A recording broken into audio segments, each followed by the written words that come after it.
For those Lithuanians who believe that we have an uprising there for nothing and are trying to destroy our country, I propose to swap places. Let me live in your place in Lithuania and you live in mine in Belarus. I think that no later than in a year you'll be running away from Belarus with no bans, just to run here faster so as not to stay there. That I guarantee you.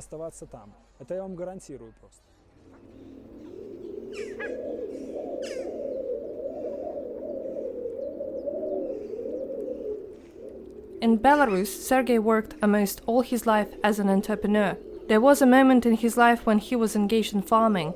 For an attempt to refer the appeal against the use of violence against civilians to the local village council, he and his friends were detained, beaten, harmed and tortured. When we gathered together and moved out towards council, in order to bring this appeal, a minibus drove up to us.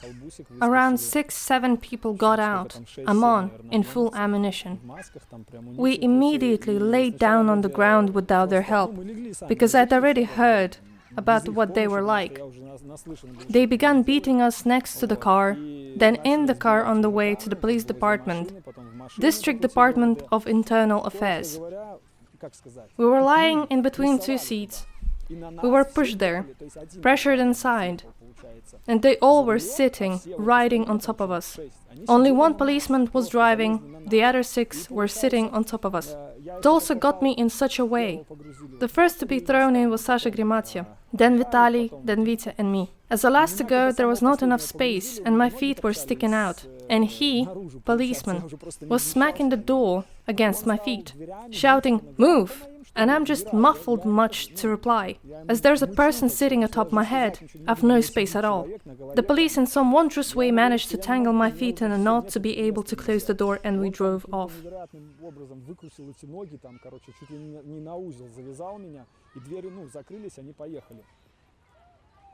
One took the knuckles of his hand and began pushing those against my head, ruffling me, whilst the other one said, "Burn it, burn it."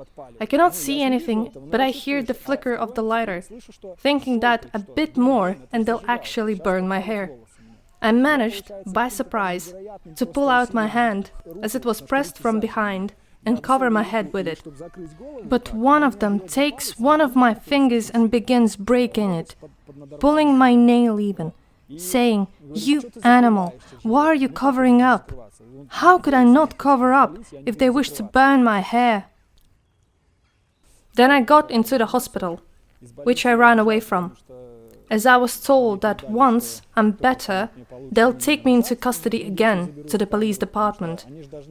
They did not even want to let me out of that custody to begin with.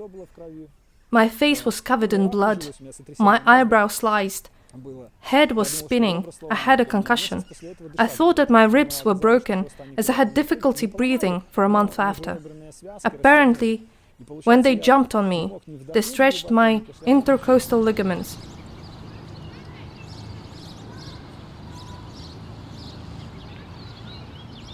After escaping from the hospital, Sergei began to go to all the rallies. At one of them, when masked people began to beat his participants, he began to resist.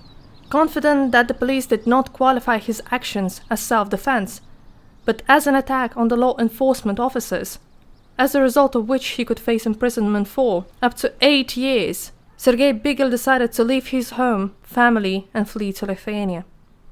The border with Lithuania, Sergei crossed with no mishaps. At that moment it seems like they've not yet put me on the suspect database, not under arrest. Therefore, yes, I traveled to Vilnius by bus easily. My wife supported my decision, as she said that it would be better for me to be out than in a prison cell with no concrete idea of how it could end. Therefore, she truly handled it well.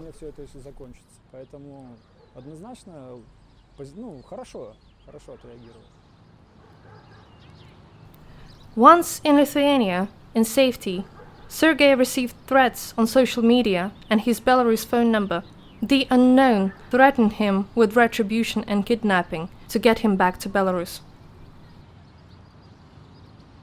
After Sergei fled to Lithuania, he continued to be afraid of policemen in uniform, until he grew alright with the fact that in this new homeland, police does not beat civilians up. For a whole week I was still fearful of policemen there, due to the memory of those in Belarus. I was bypassing them, so God forbid I meet them. Moreover, the police here are nowhere to be seen. It appears only when it's truly needed.